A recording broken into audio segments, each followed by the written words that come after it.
కృపా సంపూర్ణ ఆరక్షక యేసయ్యా,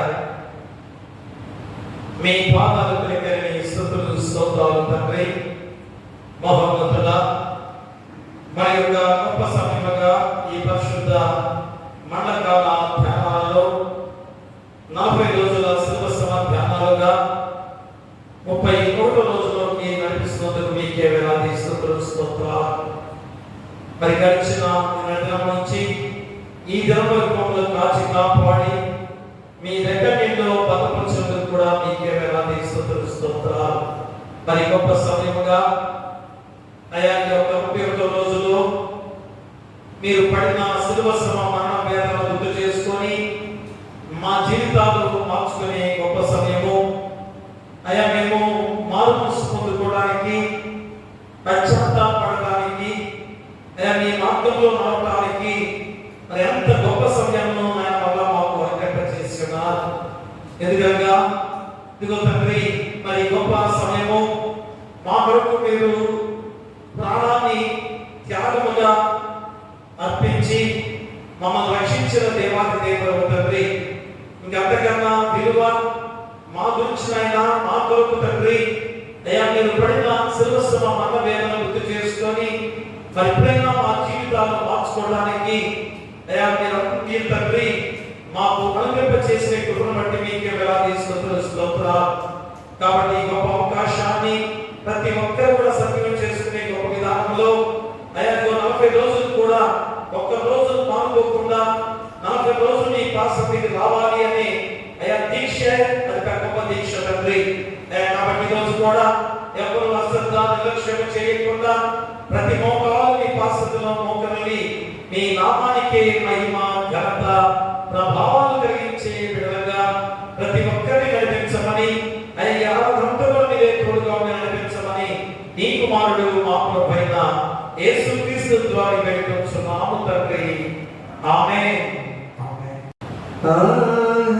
ఎంతటి శ్రమలను పొందితి వయ్యో దామాయను నీకు సిల్వపై ద్రోహులందరూ కూడిరై అయ్యో నీకు దేహంబు బాధించిరై అయ్యో ఎంతటి శ్రమలను పొందితి వయ్యో దామాయను నీకు సిల్వపై దుష్కర్మలకు నప్పగించెన యోధా ఇస్కరియోతని శిష్యుడు తస్కరించిన వాని భంగిన నిన్ను నిష్కారణముగాను పట్టిరా. ఎంతటి శ్రమను పొందితి వయ్యో దామాయను నీకు సిల్వపై కలుషాత్ములందరూ కూడిలా ఎన్నో పలు వేదంబుల హింసవేటిరా. తలపై ముళ్ళ కిరీటమాచిరా,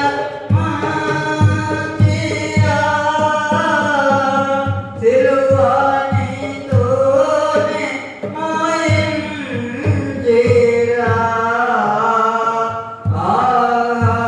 ఎంతటి శ్రమలను పొందితి వయ్యో దా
ఎటువంటిది శాంతమెదులవానితో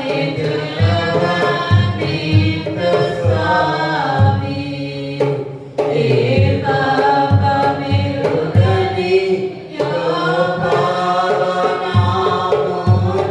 పాపవి మోచకున్నా నా పాలి దైవమా నా పాపముల కొరా ఈ పాటలు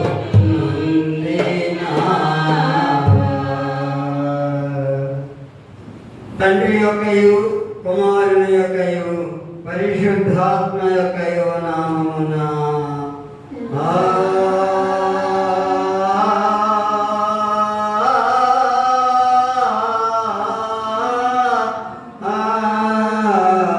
ఆమేన్. ఓ ప్రభువా నా పెదవులను తెరవము అప్పుడు నా నోరుని స్తోత్రమును బయలుపరచును. ఓ దేవా నన్ను విడిపించుటకు త్వరగా రమ్ము. ఓ ప్రభువా నా సహాయము నాకు త్వరగా రమ్ము. తండ్రికిని కుమారునికిని పరిశుద్ధాత్మకును ఆదియందు ఇప్పుడెల్లప్పుడు యుగ యుగములందుండునట్లు మహిమ కలుగుగాక. ఆమేన్. ఆమేన్. ఆమేన్. ఈ దినము కొరకు ఏర్పాటు చేయబడిన ఉత్తర ప్రత్యుత్తర పాఠ్య భాగము 55వ సంకీర్తన మొదటి నుండి చివరి వరకు దుమాల ఆమని వచ్చి చదవలసిందిగా ప్రేమపూర్వకంగా ఆహ్వానిస్తూ ఉన్నాం. ఈ దినముగా ఏర్పాటు చేయబడిన ఉత్తర ప్రత్యుత్తర పాఠ్య భాగం కీర్తన గ్రంథము 55వ అధ్యాయం. దేవా, చెవియొగ్గి నా ప్రార్థన ఆలకింపుము, నా విన్నపము నాకు వింపుడవై ఉండకుము. నా మనవి ఆలకించి నాకు ఉత్తరమేము. శత్రువుల శబ్దమును బట్టి దుష్టుల బలత్కారమును బట్టి నేను చింతాక్రాంతుడనై విశ్రాంతి లేక మునిగుచున్నాను. వారు నా మీద దోషము మోపుచున్నారు, ఆక్రమం గలవారై నన్ను హింసించుచున్నారు. నా గుండె నాలో వేదన పడుతున్నది, మరణ భయము నాలో పుట్టుచున్నది. దిగులను వణుకులు నాకు కలుగుచున్నవి, మహాభయము నన్ను ముంచివేసింది. నేను ఎగిరిపోయి నెమ్మదిగా ఉందని త్వరపడి దూరంగా పారిపోయి పెనుగాలిని సుడిగాలిని తప్పించుకొని పట్టణంలో బలత్కార కలహములు జరుపుతా నేను చూస్తున్నాను. ప్రభువా, అట్టి పనులు చేయి వారిని నిర్మూలము చేయుము, వారి నాలుకలు ఛేదించుము. రాత్రి గోడలు వారి పట్టణము ప్రాకారము మీద విరుచున్నారు. పాపమును చెడుతనమును నాలో జరుగుతున్నవి. దాని మధ్యలో నాశన క్రియలు జరుగుచున్నవి, వంచయు కపటమును దాని అంగడి వీధులలో మానక జరుగుచున్నవి.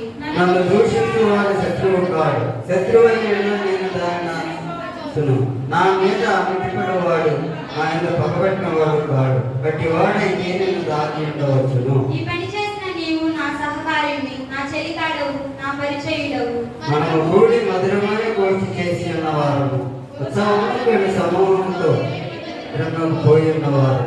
వారికి మరణము అకస్మాత్తుగా వచ్చునుగాక, సజీవులుగానే వారు పాతాళమునకు దిగిపోవుదురుగాక. చెడుతనము వారి నివాసములలోను వారి అంతరంగమునందును ఉన్నది. అయితే నేను దేవునికి మొరపెట్టుకొందును, యెహోవా నన్ను రక్షించును. సాయంకాలమున ఉదయమున మధ్యాహ్నమున నేను ధ్యానించుచు మొరపెట్టుకొందును, ఆయన నా ప్రార్థనను ఆలకించును. నా శత్రువులు అనేకులై ఉన్నారు, అయినను వారు నా మీదకు రాకుండానట్లు సమాధానము కలుగజేసి ఆయన నా ప్రాణము విమోచించి ఉన్నాడు. పురాతన కాలము మొదలుకొని ఆశీర్వాద దేవుడు మారు మనసు లేని వారే తనకు భయపడి వారికి ఉత్తరం ఇచ్చును. తమతో సమాధానముగా ఉన్న వారికి వారు బలాత్కారం చేయుదురు, తాము చేసిన నిబంధన అతిక్రమించురు. వారి నోటి మాటలు వెన్నవలే మృదువుగా ఉన్నవి, అయితే వారి హృదయములలో కలహం ఉన్నది. వారి మాటలు చమురు కంటే నిలిపైనవి, అయితే అవి వరదీసిన కత్తులే. నీ భారము యెహోవాకే మోపము, ఆయన నిన్ను ఆదుకొను. నీతిమంతులను ఆయన నిన్ను కదలనీయడు. చివరి వచ్చిన అందరం కలిసి చదువుకుందాం. దేవా, నా కోపములో నీవు వారిని పడవేయదు. రక్తాపరాధులను నేనైతే నీ యందు నమ్మిక ఉంచున్నా. ఇంతటితో ఉత్తర పేతురు పాఠ్యభాగం ముగించబడింది. తండ్రికి కుమారునికి పరిశుద్ధాత్మకు హరియందు ఇప్పుడు ఎల్లప్పుడు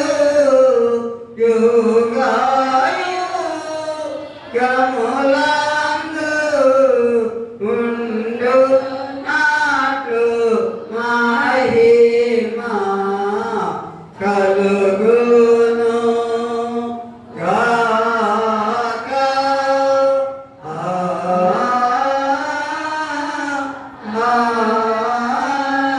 ఆమేన్. ఈ దినము కొరకు ఏర్పాటు చేయబడిన లేఖన పాఠ్యభాగము పరిశుద్ధులైన లోకం రాసిన సువార్త 23వ అధ్యాయం 27వ వచనం నుండి 32వ వచనం వరకు చెల్లి రవి చదివించాల్సిందిగా మనం చేస్తూ ఉన్నాం. చెల్లి రవి. యోగా 23వ అధ్యాయం 27వ వచనం నుండి 29వ వచనం. ఒకదిన ఆయన గురించి రొమ్ము కొట్టుకొని దుఃఖించుచు చాలా మంది స్త్రీలు ఆయన వెంబడించి యేసు వారి వైపు తిరిగి, యెరూషలేము కుమార్తెలారా, నా నిమిత్తము ఏడవకుడి, మీ నిమిత్తము మీ పిల్లల నిమిత్తము ఏడవకుడి. ఇదిగో గొడ్రాలు మనని గర్భము బలియాని స్థానము ధన్యులైనది, చెప్పు దినములు వచ్చుచున్నవి. అప్పుడు మా మీద పడలని పర్వతములతోనూ కప్పడని కొండలతోనూ జనులకు చెప్పు సాగుడు. వారి ప్రచుమాకే చేసిన ఆయన నాకేం చేయదు అని చెప్పాను. మరి ఇద్దరు ఆయనతో కూడా చంపబడ్డకు తేబడింది. వారు నేరం చేసిన వారు. దేవుని వాక్య భాగము ఇంత పర్యంతము. ఓ ప్రభువా, మమ్మను కనికరింపుము. దేవునికి స్తోత్రము కలుగును గాక. వాక్య పరిచర్య నిమిత్తము పెందుర్తి రోజులైనా వచ్చి ప్రార్థన నడిపించాల్సిందిగా ప్రేమపూర్వకంగా ఆహ్వానిస్తూ ఉన్నాం.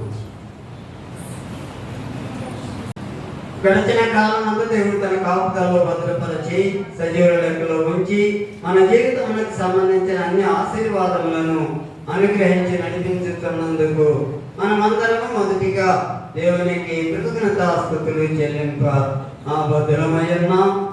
మరి ఈరోజు ఈ 31వ దినములో దేవుడు మనల్ని ప్రవేశపెట్టిన విధానాన్ని బట్టి దేవునికి వందనములు. సమయించిన సంఘ కాపరి గారికి వందనములు, శిరసావించిన సంఘానికి వందనాలు తెలియజేస్తూ ఉన్నాను. ఈ దినము వర్తమానం నుంచి ఏర్పాటు చేయబడినటువంటి వారు గోరిగడ్డ యేసుబాబు గారు వచ్చి దేవుని వర్తమానం అందించాల్సిందిగా ప్రేమపూర్వకంగా ఆహ్వానిస్తూ ఉన్నాం. సార్ ఒకే చదువుకున్నాం. లోకసవార్త 23వ అధ్యాయం 27వ వచనం నుంచి 32వ వచనం నీకు చెబుతాను. ఒకసారి నేనేనండి. గొప్ప జన సమూహము ఆయన గురించి రొమ్ము కొట్టుకొనుచు దుఃఖించుచున్న చాలా మంది స్త్రీలను ఆయన వెంబడించారు. వారు యేసు వారి వైపు తిరిగి, యెరూషలేము కుమార్తెలారా, నా నిమిత్తం ఏడవకండి, మీ నిమిత్తం మీ పిల్లల నిమిత్తం ఏడవుడి. ఇదిగో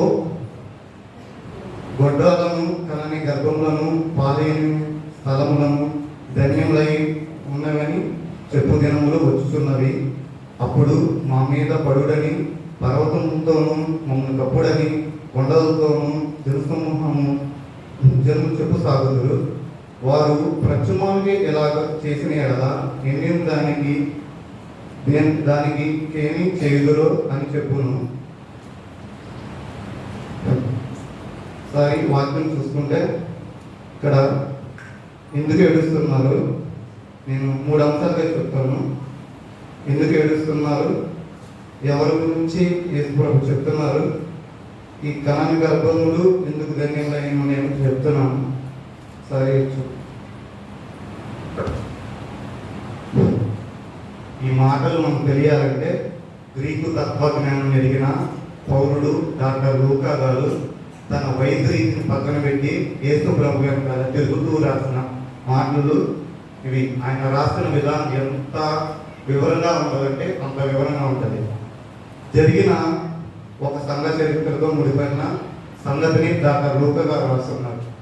2000 సంవత్సరాల క్రైస్తవ చరిత్రలో కొన్ని మాటలు మనకి సుపరిచితం. అంటే అలవాటైన మాటలు కొన్ని మాటలు. ఇది ఒక మాట ఏమనుంది, యెరూషలేము కుమార్తెలారా ఆమెతో తప్పించేయాలా, అమ్మలారా లేదా అమ్మమ్మలారా అక్కడ లేదు. అది భక్తి గారిగా రాసిన సందర్భం యెరూషలేము కుమార్తెలారా అని ఉన్నారు. సందర్భం మనం మిస్ అయ్యాము, అర్థం మారిపోతుంది. అర్థం మారిపోతే భావం మారిపోతుంది. భావం మారిపోతే దాన్ని దుర్బోధంటారు. అది సందర్భం. అమ్మలారా నా కోసం ఏడవకండి అని అక్కడ లేదు. ఆయన స్పష్టంగా అన్నాడు. ఏమన్నాడు, యెరూషలేము కుమార్తెలారా, ఒక సిటీకి వర్తించేలాగా అన్నాడు. అది యెరూషలేము సిటీ ఉమెన్స్. ఎందుకు ఏడవద్దన్నాడు వాళ్ళని అంటే ఒక సిటీ వర్తించాలన్నాడు. అయితే మీరు అనవచ్చు ఇప్పుడు ఏడవద్దా అని. ఏడవండి, ఎంత ఏడిస్తే అంత ప్రతి జీవితానికి ఆరోగ్యకరం. కానీ ఈ సందర్భాన్ని బట్టి ఏడుస్తానంటే అసలు బైబుల్ అనేది ఒప్పుకోదు. బైబుల్ చెప్తున్న సందర్భం ఖచ్చితమైన సందర్భం, చరిత్ర సందర్భం, డాక్టర్ లూకా గారు రాసిన సందర్భం. యెరూషలేము కుమార్తెలారా ఏం జరుగుతుంది, ఈ మాట వినాలంటే రాసిన విషయం ఎంత ఎంత గంభీరంగా ఉందో చూడాలి. సార్ చదువు, కనని గొడ్రాలు ధన్యమంటారంట. పిల్లలు కనేవారు గొప్పలు అయితే పిల్లలు కనవారు గొప్పలు అంటారంట. అమ్మ మీలాంటి బ్రతుకులు మాకు ఎందుకు లేదు, మీలాంటి ఒంటరి జీవితాలు మాకు ఎందుకు లేవు అని అంటారంట. మీరు చాలా మంచోళ్ళు అని చెప్పుకునే దినాలు యెరూషలేము సిటీకి వస్తాయంట. ఈ మాటలు వింటుంటే ఏదో చరిత్ర దాగుంది. ఈ మాటలు చాలా జాగ్రత్తగా విన్నాం. చరిత్ర తెలియాలంటే ఆ చుట్టూ ఉన్న వాతావరణం మనకు తెలియాలి. ఆ చుట్టూ ఉదాహరణకి 2019, 20, 21 అంటే ఏం చెప్తాం, కరోనా అంటే అది బ్లాక్ ఇయర్స్గా మనం ప్రకటించుకున్నాం. అంటే కరోనా అంటే ఏం చెప్తాం, అది అనేక లక్షలాది మందిని దాన్ని కడుపును పెట్టుకోండి. ఆ ఒత్తిడి తెలియాలంటే అనేక మంది విలయాల ఒత్తిడి పరంపర మనకు తెలియాలి. అది ఎంత ఎంత ఒత్తిడి తెలుస్తుందో సేమ్ మనం చదువుతున్న వచనాలు కూడా అంతే ఒత్తిడితో ఉన్నాయి. ఒకసారి చూద్దాం. ఎగ్జామ్ ఏం జరుగుతుంది, తల్లులు ఏడుస్తున్నారంట. అయ్యో ఏమని ఏడుస్తున్నా, అయ్యో రక్షకుడా చనిపోతున్నావా, తినడానికి రొట్టెలు పెట్టావు, తాగడానికి నీళ్ళు ఇచ్చావు, జీవితానికి అర్థం చెప్పావు, స్వస్థత కలిగించావు, అయ్యో రక్షకుడా నిన్ను చంపేస్తున్నారే అన్నప్పుడు ఆయన ఇలా అన్నాడు కదా, అమ్మ నా కోసం ఏడవద్దు, దీని గురించి అయితే మీరు ఏడవద్దు, ఒక ప్రమాదం కొంచెం ఉంది, అది అర్థమవుతుందా, ఇది నాకు ప్రమాదం అని మీరు తలంచకండి, ఒక ప్రమాదం మీరు మీ పిల్లలు ఎగిరిపోయే గడియలు దగ్గరలో ఉన్నాయి అని చెప్తూ ఈ మాటలు మీరు ఏడవలసింది. ఈ రోజు నన్ను ఏదో ఈడ్చుకెళ్తున్నారని, సిలువులో నన్ను ఏదో సిలువేస్తున్నారని ఈ రోజు మీరు ఏడుస్తున్నారు. కానీ ఒకరోజు మీరు ఎలా ఉంటారో చెప్పనా, కొండల్లో ఉన్న లక్షణాలు చెప్తున్నానండి. కొండలో పోయి కొండలారా మేలుపడుడి, మెట్టులారా మమ్మల్ని కప్పుడి అని చెప్పు దినాలు వస్తున్నాయి. ఈ క్రైసిస్ భరించలేకపోతున్నాం. చావులు కూడా చాలా చాలా తీయగా ఆస్వాదించే రోజులు వస్తున్నాయి అని భవిష్యత్తు ఎదిగిన దేవుడు భవిష్యత్తు చెప్తున్నారు. భవిష్యత్తు చెప్పేవాళ్ళు మనకి కొంతమంది ఉన్నారు. ఆ పూలు అక్కడికి వస్తాయి, ఈ పూలు ఇక్కడికి వస్తాయి, అలా పుట్టింది ఇలా పుట్టింది అని చెప్పేవాళ్ళు మన లోపల ఉన్నాడు. ఆ ఆయన ఉన్నాడు ఈ లోపల అని చెప్పారు అనమాట. అని చెప్పినవన్నీ ఒక చింత చేతికి రాసేసారు. ఆ చింత చేతికి రాసేసినవన్నీ ఎవరు చెప్పలేరట. కానీ ఎవరు చూసి చెప్పారు, ఇది లోపల విషయం, మన లోపల విషయం. ఇంకోటి ఉన్నారు ఆ న్యూసిడామస్, ప్రపంచ దోషికుడు. అతను ఏం చెప్పంటే ఆలోచన చెప్పేసారు అక్కడ టవర్ పడిపోతాయి అని. ఇలాంటి డొక్కి మాట చెప్పలా దేవుడు. భవిష్యత్ పక్క ఎవిడెన్స్, జియోగ్రఫీ ఎవిడెన్స్ తో చెప్పాడు. అర్థమవుతున్నాయా? ఇలాంటి పక్క ఎవిడెన్స్ తో భవిష్యత్ ఎవిడెన్స్ ప్రభు చెప్తుంటే పుంకాలుగా మాట్లాడుతుంటే ఫాలోవర్స్ లోకా లాంటి వారు ఈ సంగతులు మరిగైపోకూడదని, భవిష్యత్ తరాలు చెప్పుకోవాలని రికార్డ్ చేసిన రికార్డులో ఒక రికార్డు మనం తిరగేస్తున్నాం. అర్థమవుతున్నాయేమో? మనకు అర్థమైనటువంటి అర్థం కాని మాట. ఏడుస్తున్న వారిని ఎందుకు ఏడుపుతున్నాడు? ఏడుస్తున్నారు వారిని ఏడవండి, కానీ నా కోసం కాదు, మీకోసం, మీ పిల్లల కోసం ఏడవండి అని చెప్తున్నారు. ఈ మాటలు పట్టుకొని పోలి ప్రసంగాలు చేస్తారు. ఎలా అంటే అబ్రహము ఆరాం దాటగా ఆరాన్ అంటే ఏమో తెలుసా మీకంటే? ఆరాన్ అంటే ఏమో, ఆరాన్ ఇశ్రాయేల్ ప్రజలు ఆ యోర్దాను దాటగా, యోర్దాన్ అంటే ఏమిటో బిడ్డ, యోర్దాన్ అంటే ఏమిటో నీకు తెలుసా? యోర్దాన్ అంటే యోర్దాన్. కొన్ని మాటలు అలాగే ఉంటాయి, ఎలా ఉన్న పదాలు అలాగే అర్థం చేసుకున్నాం. బైబిల్లో కొన్ని మాటలు ఉన్నాయి, అవి చరిత్రతో ముడిపోయిన పదాలు, చరిత్రకు సంబంధించినట్టే చదవాలి. అలాగే ఆత్మీయ పదాలు ఉన్నాయి, అవి కాదంటా పర్లేదు, కానీ చరిత్రలో మునిపోయిన పదాలు తీసుకొని ఆత్మీయ పదాలని గుర్తించి చెప్పడం గౌరవాన్ని పాపం. అది సరే. మొదటి శతాబ్ద వాతావరణం ఏం జరుగుతుంది? ఆయన తీసుకెళ్లి సీన్ అక్కడ మనకు కనబడుతుంది. తెలుగులో సుమారు 80 నుంచి 120 కేజీల పశ్చిమాను ఆయన భుజాల మీద వేసేసారు. అలాంటి టైంలో ఆయన మాట్లాడుతున్నాడు ఏమని? సామాన్యులకి 80 కేజీల నుంచి 120 కేజీలు భుజాల మీద ఉండి మాట్లాడటం అయ్యే పనండి? కూరకండి చెప్పాలంటే ఒక కట్ట బియ్యం కట్టేసుకొని మీద ఎవరన్నా మెట్లు ఎదురు ఉంటే మనం ఆపి 1 నిమిషం మాట్లాడితే 2 నిమిషం ఒక కట్ట మనం కాలం పడేస్తాడు. ఇది కట్ట బియ్యే మనం వేయలేము కాదు. అసలు 80 కేజీల నుంచి 120 కేజీల పశ్చిమానం ఆయన భుజాల మీద ఉన్నప్పుడు కూడా, అలాంటి టైంలో కూడా ఆయన మాట్లాడుతున్నాడు అంటే అది ఎంత అత్యంత ప్రకటన ఉంటుంది. అలాంటి దాన్ని సింపుల్ గా అమ్మగారా అని స్థిరపెడతాం, సబవు కాదని అనుకుంటా. అది ఎంతో చరిత్రతో ఉండి పదం. చరిత్రలో ఈ మాటలు యేసు ప్రభు చెప్పే ముందు ఆ చుట్టూ ఉన్న వాతావరణం ఒకసారి, అంటే ఆ సిలువుకి యేసు ప్రభువుని వేయక ముందు ఆ చుట్టూ ఉన్న వాతావరణం మనం ఒకసారి తెలుసుకున్నాం. ఆ చుట్టూ ఉన్న వాతావరణం ఆ సమయంలో ఏం జరుగుతుందంటే అకాల మరణాలు జరుగుతుంది. అకాల మరణాలు అంటే చిన్న పిల్లలు ఎగిరిపోవడం, చిన్న పిల్లలు చనిపోవడం, ఎవ్వరి వయసులో ఉన్న వాళ్ళు అంటే 12 కాలం బ్రతకాల్సిన వాళ్ళు 20 నుంచి 25 సంవత్సరాలకే ఎగిరిపోవడం. ఆ మరణాలన్నీ లిస్టు ఒక కూర్పులోకి మనం తెచ్చుకుంటే మనకు కనబడుతుంది. ఫస్ట్ ఎవరు చనిపోతున్నారు అని చూస్తే చిన్నపిల్లలు చనిపోతున్నారంట. చిన్నపిల్లలు అంటే అమ్మ నేను కామెంట్ చెప్పలే, బైబిల్లోనే చెప్తున్నాను. ఫస్ట్ యాయిర్ కుమార్తె చనిపోయిందంట. తెలుసు కదమ్మా యాయిర్ కుమార్తె? ఎవరు యాయిర్ కుమార్తె అంటే సమాజ మందిరపు అధికారి కూతురు. ఆ అమ్మాయికి ఎన్ని సంవత్సరాలు ఉంటాయి? సుమారు 12 సంవత్సరాలు ఉంటాయి. 12 సంవత్సరాలు అమ్మాయి చనిపోవడం. ఈ రోజుల్లో లాగా ఆ రోజుల్లో రోడ్ యాక్సిడెంట్ లేవే, ఈ రోజుల్లో లాగా ఆ రోజుల్లో అంత వాహనం ఒత్తిడి కూడా లేదు. కానీ ఎందుకు చనిపోయింది అమ్మాయి? వ్యాధి వల్ల, డిసీజ్ వల్లే చనిపోయింది. ఆ రోజుల్లో మేబీ ఆ రోగాల వల్లే చనిపోవచ్చు.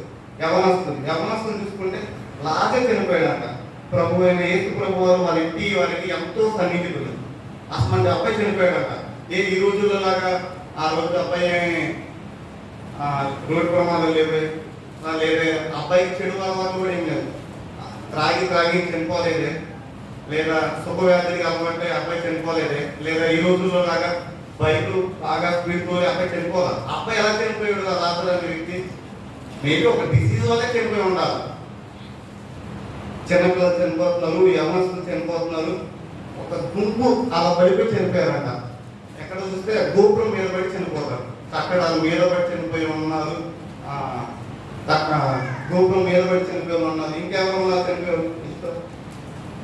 బెతెస్దా కోనేరు దగ్గర చనిపోయి ఉన్నారంట. బెతెస్దా కోనేరు ఐడియా ఉంది కదమ్మా? అది రోగులు గుంపులుగా కూడి ఉన్నారు అని చదువుకుంటాం కదా. ఒక 10 సంవత్సరాల నుంచి ఒక 10 నుంచి కోరుకుంటే 10 సంవత్సరాలకి ఇలా ఒక 10 కోరుకుంటే ఆ 10 సంవత్సరాలు ఆ బాడీ కూరుకుని పెట్టిన వ్యక్తులు కూడా ఉన్నారు. అలాంటి వారు చనిపోతున్నారు. ఇంకెవరు చనిపోతున్నారు? కేసులు బనాయించి ఖైదీలుగా ముద్రగించి అప్పటికప్పుడు చంపేస్తున్నారు. ఉదాహరణ చూసుకుంటే యేసు ప్రభు వారిని సిలువేసే టైంలో అంత ఇంపార్టెంట్ ఏమిటంటే ఇద్దరిని తెచ్చి సిలువేసిన అవసరం ఏముంది? ఇద్దరిని తెచ్చి సిలువేస్తున్నారు.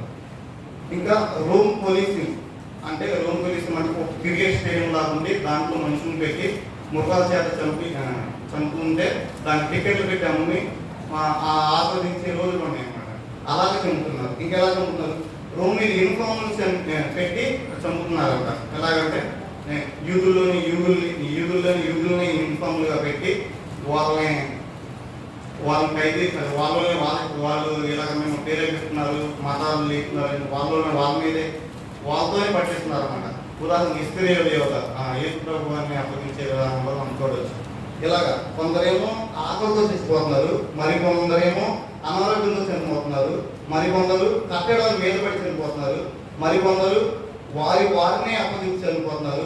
ఈ చావుల మధ్య, ఈ గడుల మధ్య ఈ చావులను అదుపు చేస్తూ, ఆకలిని అదుపు చేస్తూ, రోగాలను అదుపు చేస్తూ, బాధలను అదుపు చేస్తూ, కష్టాలను అదుపు చేస్తూ వీరందరినీ నిలబెడుతున్న ఒక్క ఆధారం అనుకున్న ఆ ఆధారం మీద 80 నుంచి 120 కేజీల పశ్చిమాన్ వాళ్ళ ఆధారం అనుకున్న ఆ మనిషి మీద పడింది.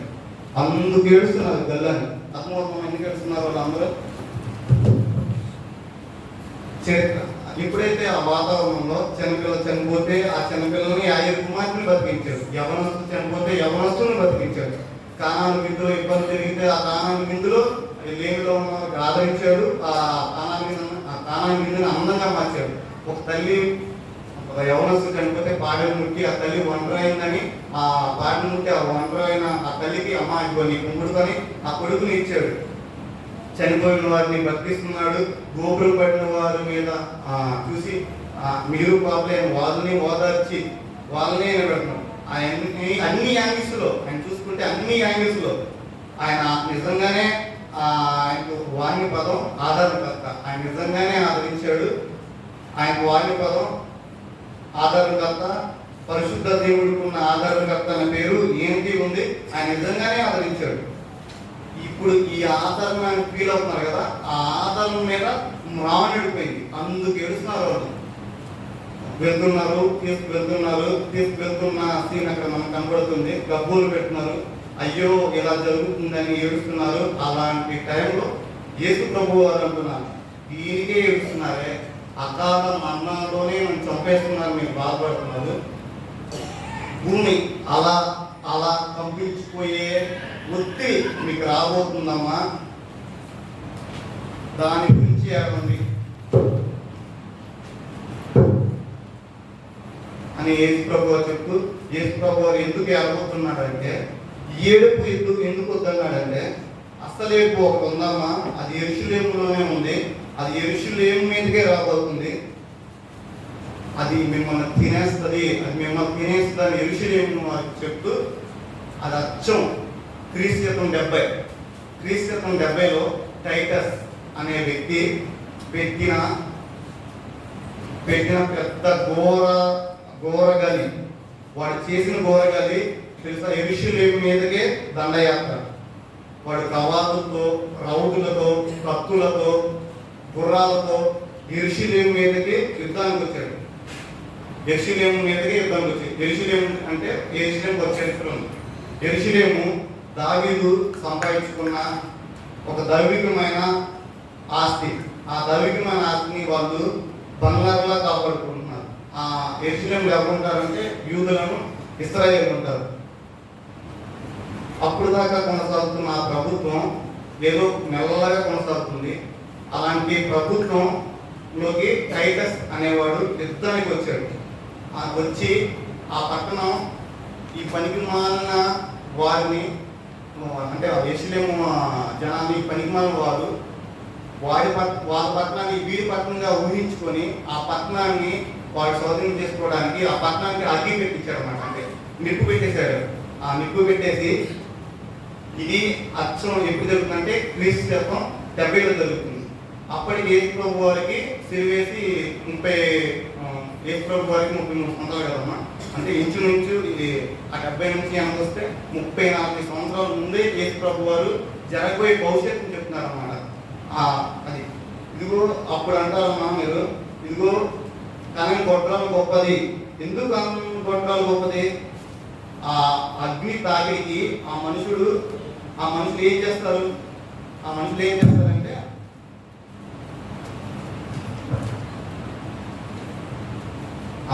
చేస్తారంటే యెరూషలేములోకి వచ్చి యుద్ధానికి గర్భవతి ఉన్న స్త్రీలకి కడుపులో కత్తి పెట్టి చీల్చేసి ఆ పిల్లల్ని బయటకు తీస్తారు. అండ్ చిన్న చిన్న పిల్లల్ని వాళ్ళ పిల్లల్ని బండ్లకేసి పోస్తారు. చూస్తుండగానే మంటల్లోకి వారిని వాళ్ళ పిల్లల్ని అంతే మంటల్లోకి తగ్గిస్తారు.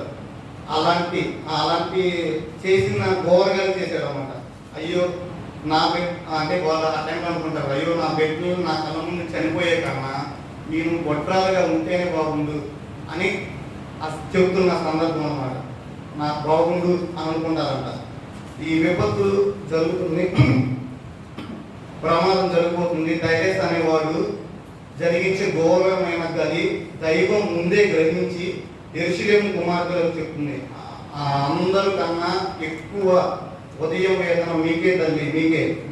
మీ పిల్లల్ని మీ ముందే చంపేస్తారు. గొడ్రాలు గొప్పదంటారు, పాలియన్ తల్లి గొప్పదంటారు. మీరు ఏమనుకుంటారంటే దీనికోసం ఏడుస్తున్నారు కానీ నన్ను సిలువ వేస్తున్నారు, మీరు ఏడుస్తున్నారు కానీ మిమ్మల్ని చూస్తుంటే మిమ్మల్ని మీ పిల్లల్ని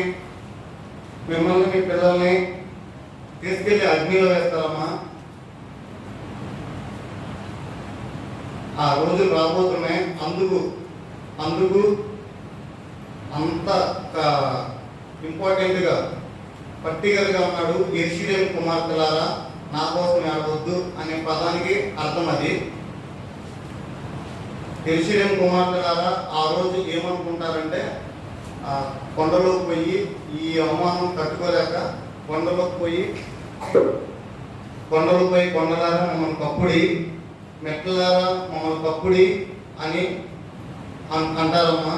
ఈ మాటలు ఈ మంటల్లో సగం కాలి దేహాల కన్నా మా కుమార్తెల్ని చంపేస్తుంటే మీకు చూసే కన్నా చావలేక బ్రతకలేక ఆ ఘోరమైన అవమానం తట్టుకునే కన్నా వాళ్ళు మీ వస్త్రాలు తీసేసి మిమ్మల్ని అవమానించే ఆ ఘోరమైన వాతావరణం కన్నా చూసి మీరు అనుకుంటారు కొండల్లోకి వెళ్ళి కొండలారా మమ్మల్ని కప్పుడి, మెట్లలారా మమ్మల్ని కప్పుడి, మమ్మల్ని పడుడి అని ప్రకృతికి మొరపెట్టుకునే రోజులు వస్తాయి అని భవిష్యత్తు జరిగిన దేవుడు భవిష్యత్తు చెప్తున్నాడు అనమాట. ఇది ఈ వాస్తవాన్ని డాక్టర్ లోకా గారు రాశారు. ఒకసారి 29వ వచనం చదవడం.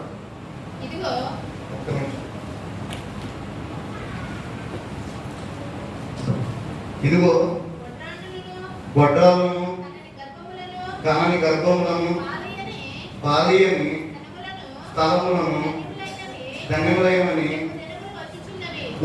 దినములు వచ్చుచున్నవి. ఎప్పుడు వచ్చుచున్నవి? క్రీస్తు శకం 70లో వచ్చుచున్నవి. ఈ గ్రామం మళ్ళీ ఒకసారి చదవండి.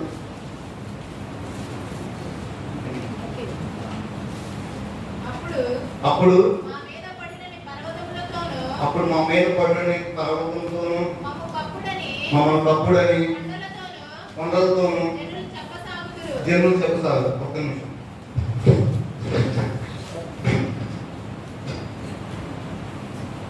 అని చెప్పుసాగుతారు. వారు పశ్చిమానికి ఇలా చేసిన ఎడల ఎండిన దానికి ఏమి చేయదు అని చెప్పారు. పశ్చిమాన్ అంటే యేసు ప్రభువు వారి మీద ఉన్న పశ్చిమాన్ కాదు. పశ్చిమాన్ అంటే రోగాల మధ్య, బాధల మధ్య, ఈ కష్టాల మధ్య, ఈ చావుల మధ్య ఏదో పచ్చగా ఉన్నారు, బతుకుతున్నారు ఏదో అలాగా. ఎన్ని స్థితి అంటే ఈ ఎంత దాటుకొని కొద్దిగా మంచి స్థితికి వెళ్తారు అనమాట. ఆ స్థితిలో ఏం జరిగిందంటే ఇలా ప్రమాదం జరుగుతుంది అనమాట.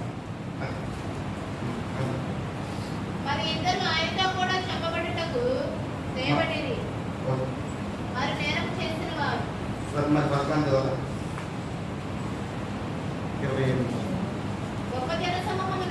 గొప్ప జన సమూహము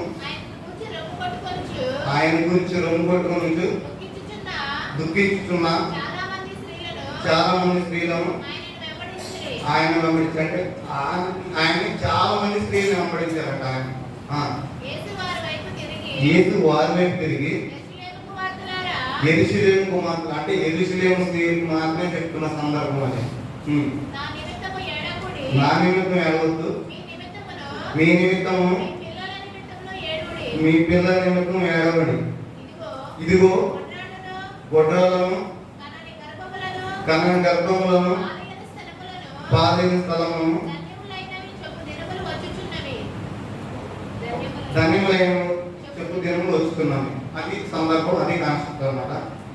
ఇక్కడ ఆదాము దేవుడికి సంబంధించిన చెప్తాను. ఆదాము దేవుడితో సమానం ఉంది. ఏదో తోటలో ఉన్నాడు కదా, ఏదో తోటలో ఉన్నప్పుడు ఆదాముకి దేవుడికి సంబంధం అనుభవం ఉంది. కూర్చున్నారు. ఆ సమయంలో దేవుడి మాట ఆదాము మాట జవదాటి ఆ పండు తిన్నాడు, పాపం తెచ్చుకున్నాడు. తెచ్చుకున్న ఆదాము దేవుడికి ఆదాము చాలా డిస్టెన్స్ వచ్చేది. ఆ వచ్చిన ఆ డిస్టెన్స్ అంటే పాపం వచ్చేసింది ఆదాముకి దేవునికి మధ్యలో. ఆదాము చేసిన పద్ధతుల వల్ల పాపం వచ్చేసింది. ఆ పాపం పెరుగుతూ పెరుగుతూ పెరుగుతూ ఇంకా పెరుగుతూనే వచ్చింది. సో ఈ పాపం ఎలా పోయిందంటే ఒక మనిషి రక్తం వల్ల పోదు, లేదా ఒక దేవదూత రక్తం వల్ల కూడా పోదు. స్వయా దేవుడే ఒక మనిషి రూపమై మనిషిగా వచ్చి తన రక్తం చిందించి దేవ అనే పదం నుంచి కూడా తండ్రి అని పిలిచే అంత దగ్గరకి దేవుడు ఇంకా ఆదాములను అంటే ఆదాంకి పోయినా మనకి ఇచ్చేంత ఇచ్చాడు అన్నమాట. ఆదాం కూడా దక్కని అంత గొప్ప ధన్యత మనకి దేవుడు ఇచ్చాడు. ఒకసారి మనకి ఇచ్చిన వాక్యంలో నా నిమిత్తం ఏడవద్దంటే నిజంగానే ఎందుకు ఏడవద్దంటే నిజంగా దేవుడి కానీ ఆ సిలువలో యేసు ప్రభు వారు ఆ సిలువు కానీ చేయకపోతే మన పాపాలు పోవు. దేవుడికి మనకి మధ్య రిలేషన్ తగ్గిపోదు. అంటే అంత అనుభవం ఉండదు. మన పాపాలు పోవాలన్నా మనం ఆయనతో దగ్గర అవ్వాలన్నా ఖచ్చితంగా దేవుడు సిలువలో అవ్వాలి. కాబట్టి దేవుడు కూడా ఆ నిమిత్తం మన కోసం వచ్చాడు.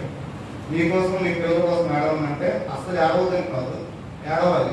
ఎలా ఏడవాలంటే అయ్యో నా సిలువ వేసేసారా ప్రభు, నేను ముళ్ళ కిరీటం పెట్టేశారా, మీకు వేసేసారా, అయ్యో ప్రభు ప్రభు ప్రభు అని ఆయన దగ్గరికి వెళ్ళి ఆయన గురించి ఆయన దగ్గర ఏడవకూడదు.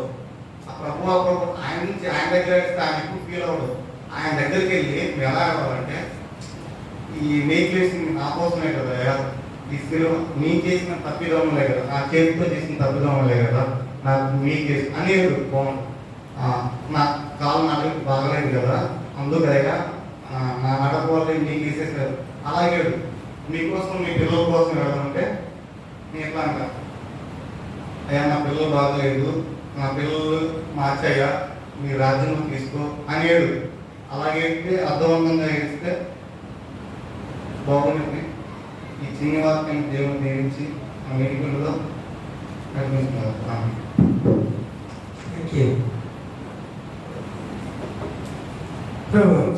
ప్రభునందు ప్రియమైన దేవుని సంగమ, మరిద్దరుగా దేవుని వర్తమానం అందించినటువంటి మరి యేసు గారికి రాష్ట్ర గారి పక్షంగా సంఘపక్షంగా మా పక్షంగా కూడా హృదయపూర్వక వందనాలు తెలియజేస్తూ ఉన్నాము.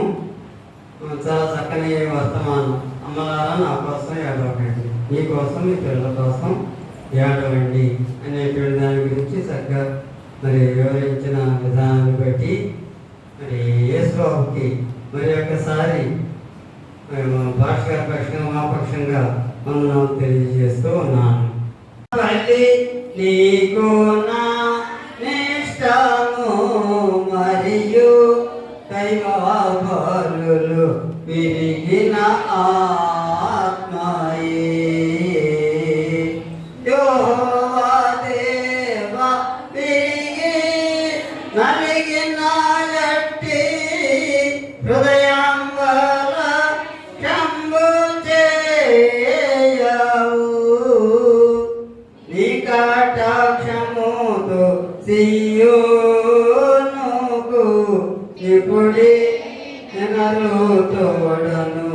నిలుసి యుము ప్రాకటంబుగను ఎరుషలేమునకు ప్రాకారములను కట్టింపుము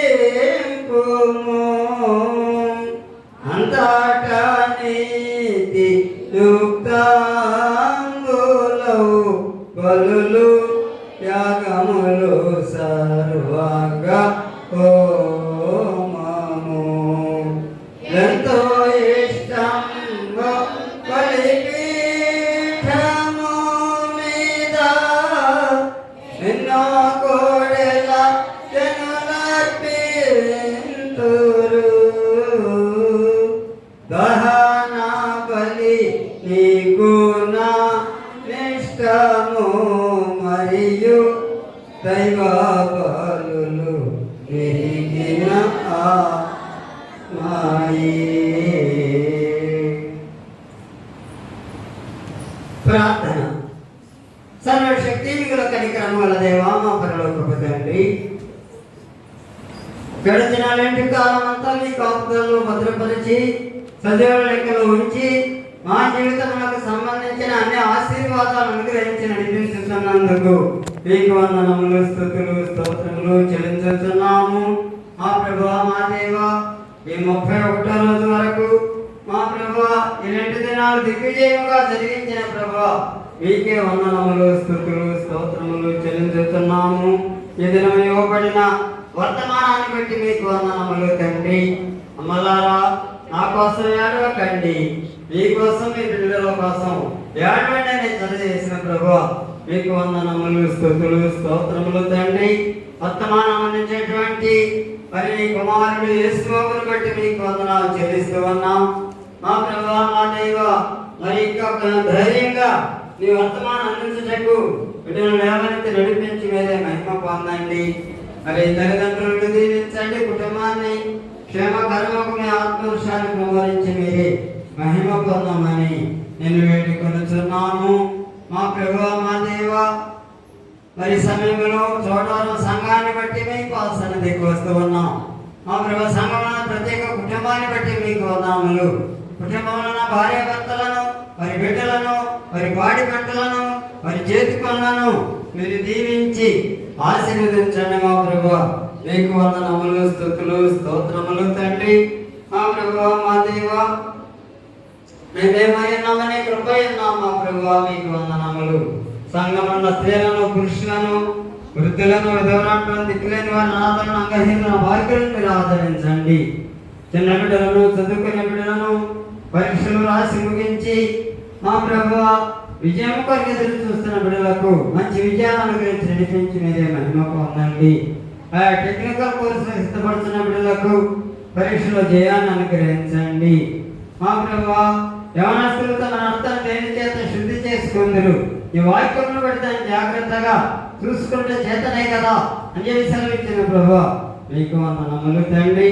మా ప్రభువా, మా దేవా, మరి సంఘ డెలివేట్ గారి కుటుంబాన్ని బిడ్డలను, మరి సంఘ పెద్దలను కుటుంబాన్ని బిడ్డలను, పిసిసి పెద్దలను కుటుంబాన్ని బిడ్డలను, కుల పెద్దలను కుటుంబాన్ని బిడ్డలను, చర్చి కమిటీ సభ్యులను కుటుంబాన్ని బిడ్డలను, సలవారి కుటుంబాన్ని బిడ్డలను మీరు దీవించి ఆశీర్వదించండి. మా ప్రభువా మీకు వందనములు, స్తుతులు, స్తోత్రములు తండ్రి. మా ప్రభువా రైతులను, రైతు కూలీలను మీరు దీవించండి. భూమి మీద మీరే దాన్ని ఫలింపజేస్తున్నారు.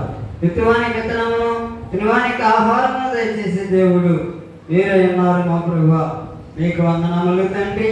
మా ప్రభువా, మా దేవా, భూమి ఫలించే విషయంలోను, మరి వర్షాల విషయంలోను మా ప్రభు మీరు తోడుగా నడిపించండి. మా ప్రభువా మీకు వందనములు తండ్రి. మా ప్రభువా, మా దేవా, మరి రైతులకు మంచి ఫలసాయం, మంచి రేట్లు ఉండేలాగా కృప దయచేయండి. ఉద్యోగస్తులను, వ్యాపారస్తులను దీవించండి. డాక్టర్లను, నర్సులను, కంపౌండర్లను, ఆయాలను మీరు దీవించండి. మా ప్రభువా, మా దేవా, ఆయా స్థలాలకు ఆటోల మీద, ట్యాక్సీల మీద, ట్రాక్టర్ల మీద, లారీల మీద వెళ్ళే బిడ్డలను దీవించండి. మా ప్రభువా సహాయము దయచేసి మీరే మహిమ పొందండి. జీవనోపాధి నిమిత్తం పిల్లల స్థలాలకు వెళుతుండగా మీరే తోడుగా నడిపించండి. మా ప్రభు గర్భిణీలను, దీవించండి. సుఖాన్ని ప్రస్తుతం గ్రహించండి. మా ప్రభువా ఈ సమయంలో ఇవ్వబడ్డ వర్తమానంలో మా ప్రభువా కనని గర్భమును భార్యని స్థలములను ధన్యములని చెప్పి సెలవించిన ప్రభువా మీకు వందనములు తండ్రి. మా ప్రభువా ఆ దినమున అనేకులు మరణములు ఎదుగుదురు కానీ మరణము వారి ఎదురుని పారిపోని చెప్పి సెలవించిన ప్రభువా మీకు వందనములు తండ్రి.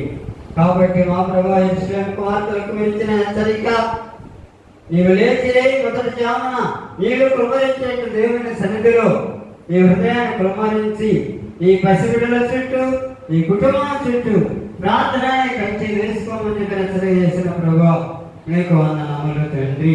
మా ప్రభువా మా దేవ అస్వస్థత అనారోగ్యంతో ఉండి మీ కృపా సింహాసనం కరుణ చూసిన బిడ్డలను బట్టి మీకు వందనాలు చెల్లిస్తూ ఉన్నాం. కోపు జగయ్య గారి కుటుంబాన్ని దీవించండి. కోపూరు సామేలు గారికి ఇచ్చిన స్వస్థతను బట్టి మీకు వందనాలు చెల్లిస్తూ ఉన్నాం. ఇంకా సంపూర్ణ స్వస్థత కుమారునికి అనుగ్రహించి నడిపించి మీరే మహిమ పొందామని నేను వేడుకొనుచున్నాం. ఇలాంటి కాలంలో పాటలు పాడేవారిని, బైబిల్ పాటలు చదివేవారిని, చిత్రాలు చదివేవారిని, వర్తమానాలు అందించేవారిని మీరు దీవించి ఆశీర్వదించండి. విత్తమైన వాక్యం విడుదల హృదయాలు ఫలించలాగున మీ కృపను అనుగ్రహించి నడిపించి మీరే మహిమ పొందండి. ఈ రాత్రికాల సమయంలో మేము మా పడకలకు వెళుతూ ఉండగా మా పడకల చుట్టూ మా చుట్టూ ఎక్కువగా అభివృద్ధిని కావాలిగా ఉంచండి. దుష్ట స్వప్నం నగకపోయి లేకుండా సుఖమంత్ర చురుక మెళకువ దయచేసి అన్నోదయం లేచి మీ బంగారు పాత్రలు స్థితించుకొని మా పనులు మేము ప్రవేశించే భాగ్యం దయచేయమని ఈ రాత్రి దినదేవత మమ్మల్ని నింపి నడిపించమని మా సంఘం చుట్టూ కుటుంబాల చుట్టూ మీ పరిశుద్ధమైన కంచె నాటి మీ యొక్క గాబులను కావలుగా ఉంచమని ఈ కుమారుడును మా ప్రభుని యేసుక్రీస్తు ద్వారా నిన్ను వేడుకొని ప్రార్థన చేస్తున్నాము తండ్రి. ఆమేన్. పరలోకమందున్న మా తండ్రి నీ నామం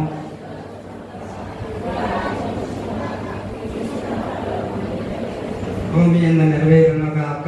మా దినాహారం నేడు మాకు దయచేయము. మా అపరాధము చేసిన వారిని మేము క్షమించిన ప్రకారం మా అపరాధములను క్షమించుము. శోధనలను కేక దృష్టిని తప్పించుము. రాజ్యము శక్తి మహిమ నిరంతరము నీవైనది. ఆమేన్.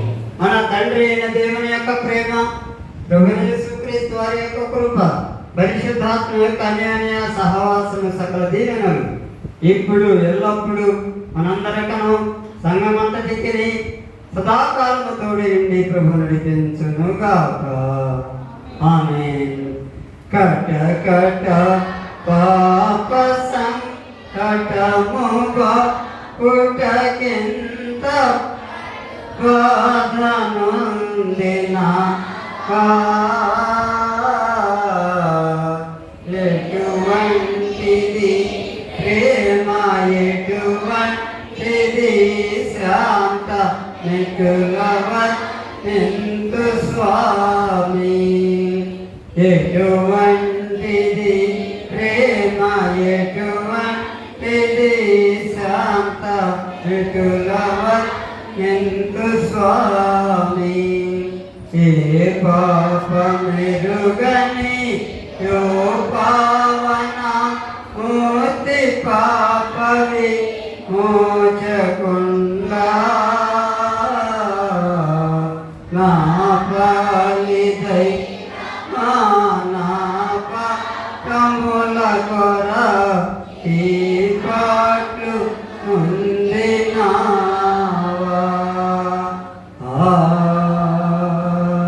ఆమేన్. అందరికీ వందనాలు.